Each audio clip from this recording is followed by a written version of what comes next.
말해보거라. 바쁘다면서 10년 동안 한 번도 내 아버지 제사에 안 왔으면서 어떻게 처가 제사는 갈 수 있었니? 10년간 쌓아온 서운함이 한꺼번에 터져 나오는 것 같았죠. 엄마, 제 입장도 이해해 주세요. 입장? 대체 무슨 입장이길래 그러니? 언제 내가 너네 입장 이해 못 해준 적 있었니?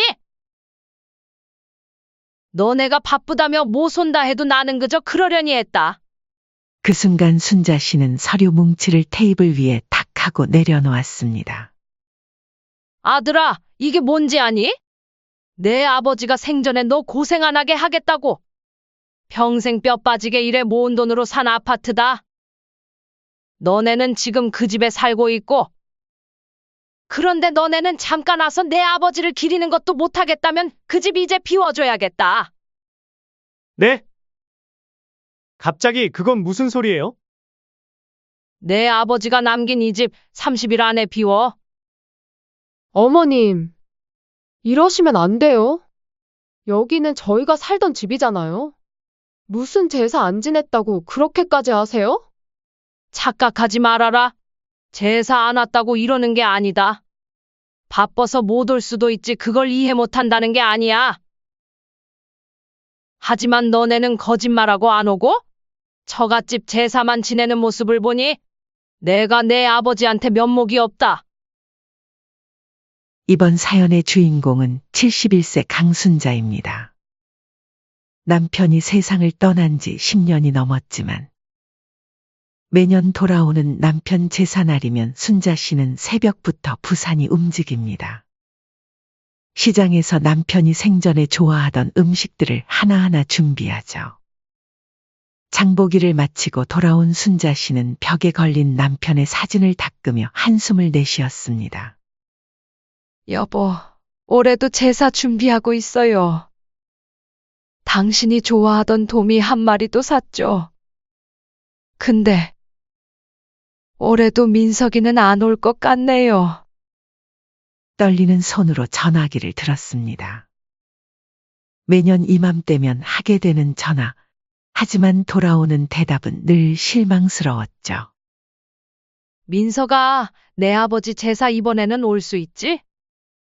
엄마, 죄송한데 이번에도 회사 워크숍이 있어서요. 다음에는 진짜 갈게요.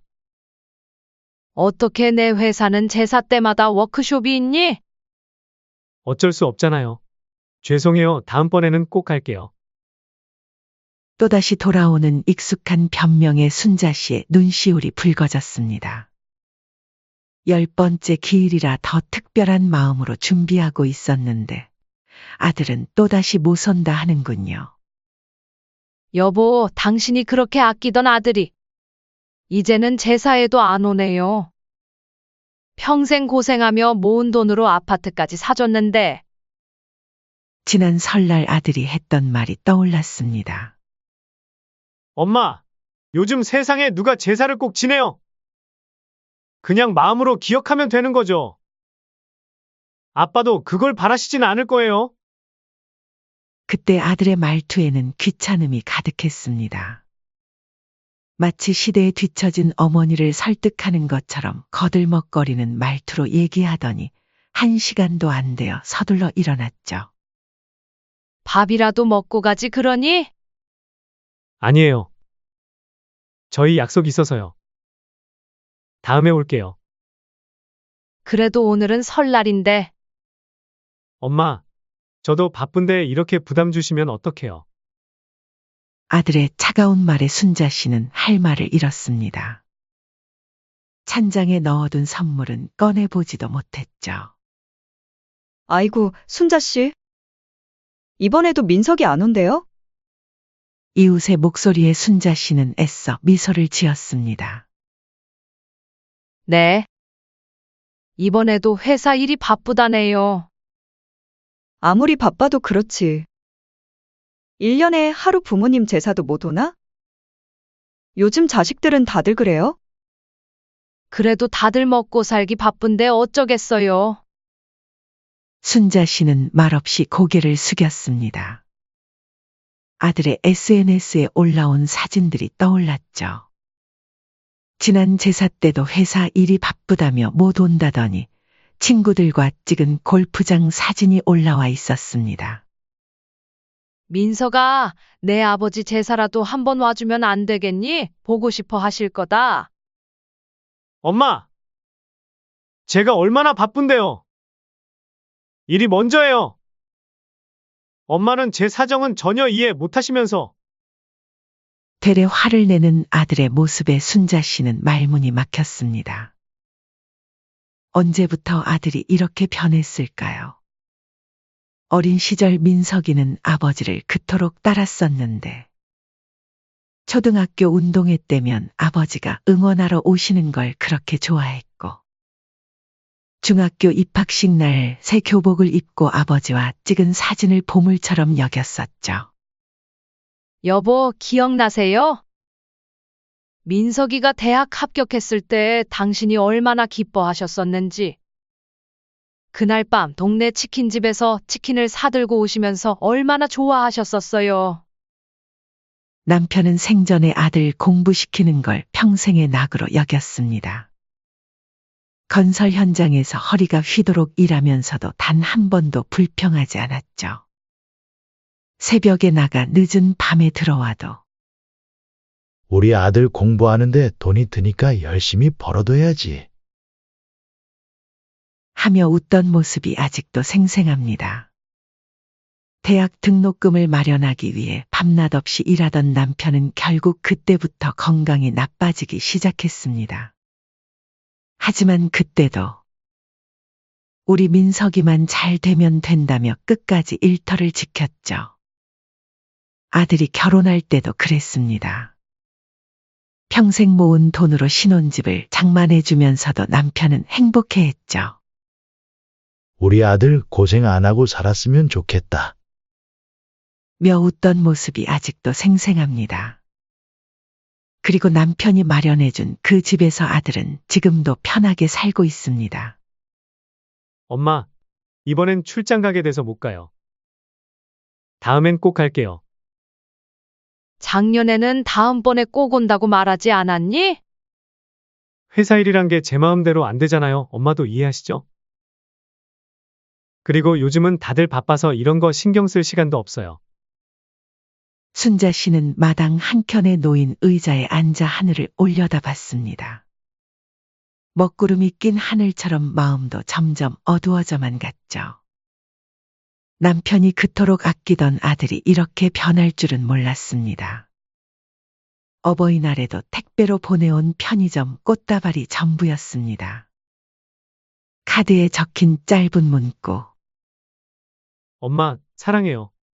바빠서 못 가요. 그 글씨를 보고 있자니 가슴 한켠이 아려왔습니다. 그렇게 어김없이 다시 찾아온 제사날, 순자 씨는 더 이상 아들을 기대하지 않기로 했습니다. 참을 만큼 참았고 이해할 만큼 이해했으니까요. 이번엔 정말 중요한 회의가 있어서. 또다시 들려오는 아들의 변명을 들으며 순자 씨는 씁쓸한 미소를 지었습니다. 이제는 그 말이 거짓말일 수도 있다는 걸 알면서도 굳이 확인하고 싶지 않았죠. 오늘은 제사상이라도 잘 차려놔야지. 그렇게 남편 제삿날 새벽부터 준비를 마친 순자 씨는 시장으로 향했습니다. 남편이 생전에 좋아하던 도미와 북어를 사러 가는 길이었죠. 평소 다니던 시장길이었지만 오늘따라 발걸음이 무거웠습니다. 순자 씨, 제사 준비하러 오셨어요? 네, 우리 남편이 생전에 도미를 참 좋아해서요. 아이고, 올해도 혼자 준비하시나 봐요? 괜찮아요. 저 혼자서도 잘 알 수 있으니까요. 생선가게 주인과 이야기를 나누던 순자 씨의 귀에 익숙한 목소리가 들려왔습니다. 장모님, 이것도 사야죠? 좋은 걸로 올려드려야죠. 순자 씨는 그 자리에 얼어붙었습니다. 분명 아들의 목소리였습니다. 고개를 돌리자 믿을 수 없는 광경이 눈앞에 펼쳐졌죠. 아들 부부가 안사돈과 함께 장을 보고 있었습니다. 아들은 제사 용품이 가득 담긴 상자를 들고 있었고 며느리는 활짝 웃으며 안사돈과 이야기를 나누고 있었죠. 2시간 전만 해도 전화로 회사 워크숍 때문에 못 간다던 아들이었습니다. 우리 사위는 정말 효자예요. 제사 한 번도 빠진 적이 없다니까요. 장 보는 것부터 제사 지내는 것까지 하나하나 다 신경 써주니 얼마나 든든한지 몰라요. 잇따라 시장 상인들의 칭찬이 이어졌습니다. 사위가 참 효자네. 이렇게 직접 도와주고. 요즘 세상에 저렇게 부모 제사 잘 모시는 자식이 어디 있다고. 한마디 한마디가 비수가 되어 순자 씨의 가슴을 파고들었습니다. 손에서 장바구니가 떨어졌고 바닥에 쏟아진 장바구니처럼 그녀의 마음도 산산조각 났죠. 회사 일이 바빠서. 워크숍이 있어서. 중요한 미팅이 있어서. 지난 10년간 아들이 했던 모든 말들이 거짓이었습니다. 처가 제사는 빠지지 않고 참석하면서 친아버지 제사는 매번 핑계를 대며 오지 않았던 것이죠. 그 순간 며느리가 순자 씨를 발견하고 말했습니다. 아들의 얼굴이 순간 굳어졌죠. 엄마. 여기서 뭐 하세요? 아, 맞다. 오늘 아버지 제사. 그래, 내 아버지 제사 준비하러 왔지. 너는 회사 워크숍이 있다며? 지금 거짓말한 거니? 아들은 잠시 말을 잃었다가 오히려 큰 소리를 치기 시작했습니다. 바쁘니까 아버지 제사. 이번엔 쉬고 내년에 지내자고 했잖아요. 괜히 사람 무안하게. 순자 씨는 눈을 크게 떴습니다. 거짓말하다 들킨 것도 모자라 적반하장으로 나오고 있었죠. 아니, 아무리 그래도 바쁘다고 거짓말을 하면서까지 한 거니? 거짓말이 아니라 정말 바빴던 거예요. 장모님 댁 일정이 먼저 잡혔어요. 매번 아버지 제사랑 겹쳐서 저도 곤란하다고요. 아들의 말에 순자 씨는 가슴이 찢어지는 것 같았습니다. 그럼 내 아버지 제사는 후순이란 거니? 그래서 매번 못 온다고 한 거고? 엄마가 자꾸 이런 식으로 말씀하시니까 더 오기 싫은 거예요. 저희도 살기 바빠요. 어머님, 아기는 다음에 하시고 저희 이제 가봐야 할 것 같아요. 그래요, 엄마. 일단 다음에 얘기해요. 장모님 기다리시고 있어요. 며느리의 말에 아들은 고개를 돌렸습니다. 순자 씨를 그대로 두고 발걸음을 돌리는 아들의 뒷모습을 보며 떨리는 손으로 바닥에 떨어진 장바구니를 주워들었습니다. 아들이 돌아서서 짜증 섞인 목소리로 말했습니다. 눈치를 보긴 누가 눈치를 봐. 다른 사람도 아니고 내 아버지 제사다.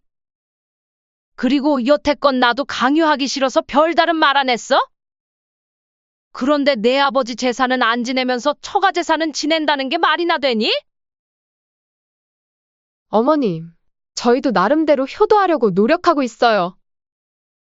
명절에도 찾아뵙고.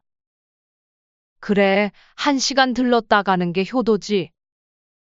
엄마는 왜 저희를 이해하려고 노력은 안 하시면서 자꾸 이런 식으로. 이해? 내가 뭘 이해해야 하는데? 내가 거짓말한 걸? 아니면 내 아버지 제사는 무시하면서 처갓집 제사만 꼬박꼬박 가는 걸? 아들의 얼굴이 붉어졌습니다. 안사도는 민망한 듯 그 자리를 피했고 주변의 시선은 점점 더 따가워졌죠. 말이라도 바르게 해. 바쁘다고 거짓말할 거면서. 차라리 처음부터 솔직하게 엄마, 나 아버지 제사 안 갈 거예요. 그러지 그랬어. 순간 아들의 얼굴이 창백해졌습니다. 엄마 제가 그렇게 말하면 들어주실 거였어요? 안 들어주실 거니까 저도 거짓말한 거죠. 됐다. 그만 얘기하자. 얼른 제사 지내러 처가에 가거라. 나는 혼자 지낼 테니. 순자 씨는 떨리는 발걸음으로 돌아섰습니다. 뒤에서 아들이 뭐라고 말하는 소리가 들렸지만 더 이상 듣고 싶지 않았죠. 그렇게 집으로 돌아오는 길, 순자 씨의 발걸음은 천근만근이었습니다. 그동안 아들이 했던 모든 변명들이 거짓이었다는 사실이 가슴을 짓눌렀죠. 현관문을 열고 들어서자 벽에 걸린 남편의 사진이 순자 씨를 바라보고 있었습니다. 그 앞에 앉아 한참을 울었죠. 순자 씨는 오랫동안 남편의 사진을 바라보았습니다.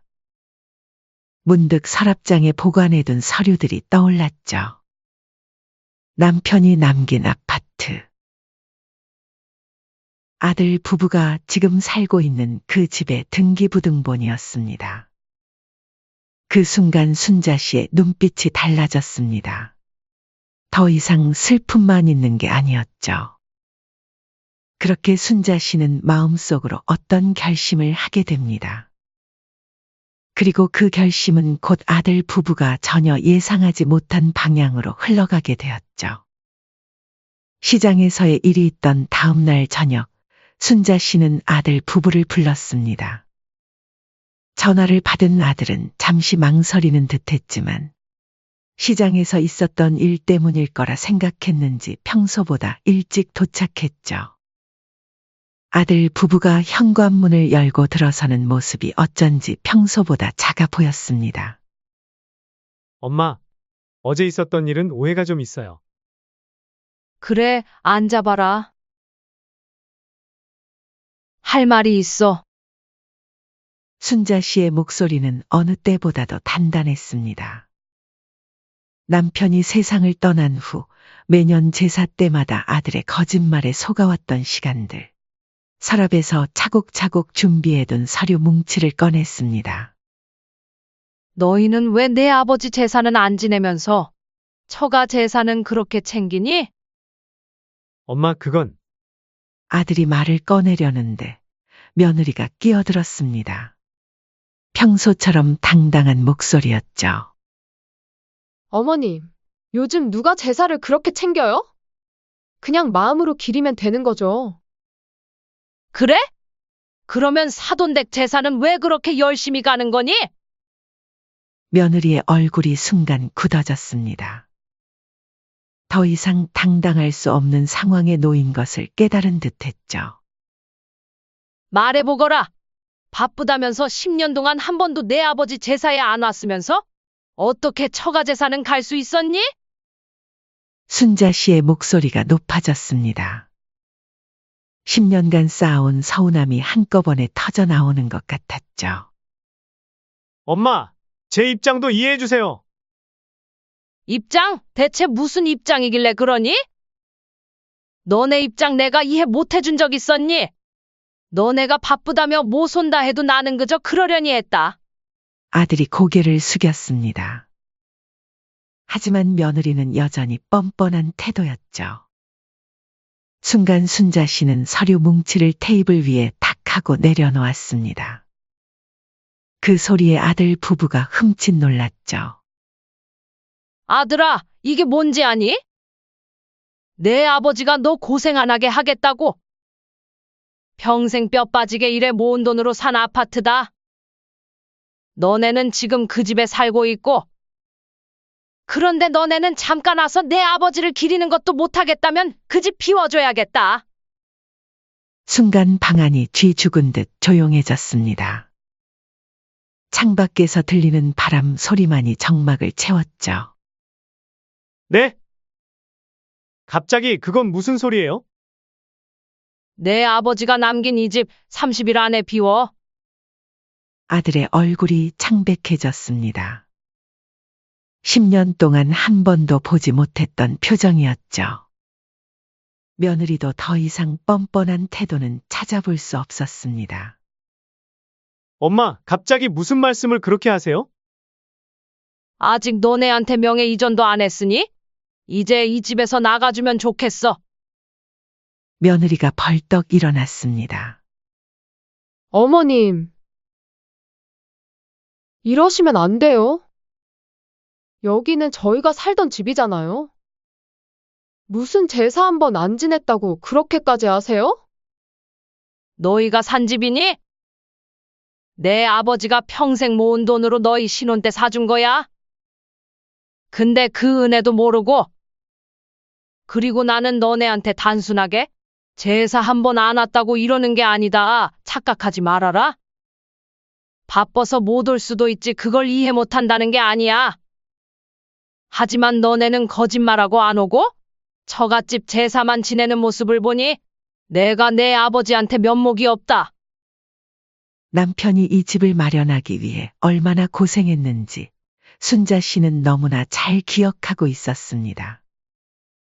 밤낮으로 일하다 쓰러질 때도 있었지만 우리 아들 결혼할 때는 좋은 집을 마련해주고 싶다며 끝까지 일터를 지켰던 남편이었죠. 아들이 황급히 말을 이었습니다. 엄마, 제가 잘못했어요.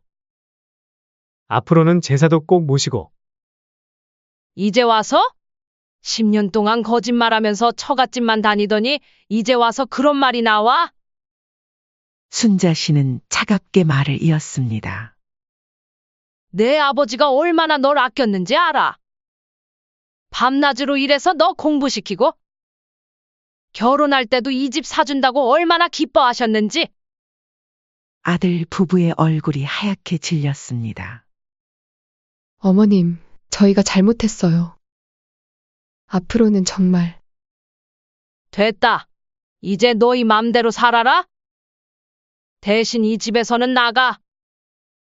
며느리가 울먹이며 말했습니다. 저희 그럼 어디로 가요? 전세금도 없는데. 그건 너희가 알아서 해. 사돈댁에 가서 살던가. 순자 씨의 단호한 목소리에 아들 부부는 말문이 막혔습니다. 그동안 제사에 빠지고 거짓말하고 처갓집만 다녔던 모든 순간들이 부메랑이 되어 돌아온 거죠. 엄마, 제발 한 번만 다시 생각해 주세요. 내일부터 이사 준비해. 그 집 새놓을 거다. 30일 안에 안 나가면 법적 조치 취할 거야. 아들이 바닥에 무릎을 꿇었습니다. 엄마, 제발 용서해 주세요. 제가 정말 잘못했어요. 앞으로는 매번 찾아뵙고. 순자 씨는 창밖을 바라보며 말했습니다. 내가 그렇게 처가만 좋아하니까 이제 거기 가서 살아라. 나는 더 이상 너희 눈치 볼 일 없을 테니까. 그렇게 시작된 30일은 순자 씨에게도 쉽지 않은 시간이었습니다. 아들은 매일같이 찾아와 무릎을 꿇었고 며느리는 울며 매달렸죠. 처음에는 화를 내더니 나중에는 애걸복걸하기 시작했습니다. 엄마, 우리 정말 나가야 해요. 다시 생각해 주시면 안 돼요? 몇 번을 말하니? 시간 얼마 안 남았다. 너네도 빨리 집 알아봐야지. 하루하루가 지날수록 아들 부부의 태도는 달라졌습니다. 처음에는 대들듯 화를 내던 며느리도 이제는 순자 씨 앞에서 눈물만 흘렸죠. 하지만 순자 씨는 흔들리지 않았습니다. 여보, 제가 너무 심했나요? 밤마다 남편의 사진 앞에서 순자 씨는 중얼거렸습니다. 하지만 그때마다 아들이 10년 동안 제사에 한 번도 오지 않았던 일. 거짓말로 변명하던 모습, 사돈댁만 찾아다니던 모습이 떠올랐죠. 더 이상 망설일 필요가 없었습니다. 30일이 지나고 결국 아들 부부는 짐을 싸들고 나갔습니다. 순자 씨는 그들이 떠나는 모습을 담담히 지켜봤죠. 여보, 자식이라고 다 같은 자식은 아닌가 봐요. 벽에 걸린 남편의 사진이 묵묵히 순자 씨를 바라보고 있었습니다. 그 눈빛 속에서 순자 씨는 자신의 결정이 옳았다는 확신을 얻은 듯했죠. 한 달 후 순자 씨의 집 건너편 커피숍. 이사 트럭이 떠나고 아들 부부가 처갓집으로 향하는 모습이 보였습니다. 고급 아파트에서 살던 그들의 짐이라고는 믿기지 않을 만큼 초라한 이삿짐이었죠. 10년 동안 쌓였던 서운함이 한순간에 사라진 듯 했습니다. 하지만 아들 부부에게는 이제 진짜 시련이 시작되고 있었습니다. 사돈댁에서의 반응은 예상보다 훨씬 차가웠습니다. 평소 안사돈은 사위에게 한없이 자상했지만 이날만큼은 달랐죠. 우리 집에서 어떻게 살 거라는 말이니? 불편하지 않겠어? 그리고 너희가 들어올 자리도 없다. 아들은 그제서야 깨달았습니다. 매번 처가 가족 행사와 제사에 빠짐없이 참석해왔지만 정작 어려울 때는 외면하는구나 하는 것을 말이죠. 그러고 보니 엄마랑 아빠는 아무 조건 없이 나를 위해 살아왔구나. 결국 아들 부부는 근처 월세 단칸방을 얻어 들어가야 했습니다. 40평대 아파트에서 살다가 15평도 안 되는 집으로 옮기게 된 거죠. 여보, 우리가 너무 잘못한 거 아니에요? 엄마한테 그렇게 하지 말걸. 이제 와서 그런 소리를. 방 안에는 짐도 제대로 풀지 못한 채 쌓여 있었습니다. 좁은 공간에 들어가지 못한 가구들은 전부 처분해야 했죠. 매일 아침 아들은 출근길에 예전 집 앞을 지나쳐야 했습니다. 그때마다 가슴이 미어졌죠. 한때는 자신의 집이었던 그곳에서 이제는 더 이상 살 수 없다는 현실이 받아들이기 힘들었습니다. 저희가 너무 못됐었나 봐요. 제사도 안 가고, 거짓말도 하고, 며느리의 눈에도 이제는 후회의 눈물이 고였습니다. 사돈댁 제사만 열심히 다니던 그들이었지만 이제는 그곳에서조차 환영받지 못했죠. 한편 순자 씨의 삶은 평온했습니다. 더 이상 아들의 핑계를 듣지 않아도 되었고 거짓말에 상처받지 않아도 됐죠. 오히려 더 편해진 것 같네. 강요할 필요도 없고 기대할 필요도 없으니. 며칠 뒤 아들이 퇴근길에 찾아왔습니다. 이번에는 혼자였죠. 엄마. 저 왔어요. 왜 왔니? 그냥 생각나서 왔어요. 초라해진 아들의 모습에 순자 씨의 마음이 잠시 흔들렸지만 10년간의 서운함을 떠올리며 마음을 다잡았죠. 이제 와서 뭐 하러 그러니? 너희 편한 대로 살아라. 엄마, 제가 정말 잘못했어요. 아빠 제사도 안 오고, 거짓말도 하고, 그만해라. 이제 와서 그런 말 해봤자 뭐하니? 아들은 눈물을 흘리며 자리에서 일어났습니다. 이제 나는 너한테 아무것도 바라지 않을 거다. 죄송해요, 엄마. 이제야 깨달아요. 그렇게 시간이 흘렀습니다. 아들 부부의 생활은 점점 더 어려워졌고 사돈과의 관계도 더욱 멀어졌죠. 명절 때면 을에 찾아가던 사돈댁도 이제는 발걸음이 떨어지지 않았습니다. 더 이상 갈 곳이 없어진 그들이었습니다. 예전에 그토록 열심히 찾아가던 사돈댁은 이제 그들을 반기지 않았고 순자 씨의 집은 그들이 갈 수 없는 곳이 되어버렸죠. 간혹 시장에서 아들 부부를 마주치기도 했지만 더 이상의 기대나 원망은 없었죠.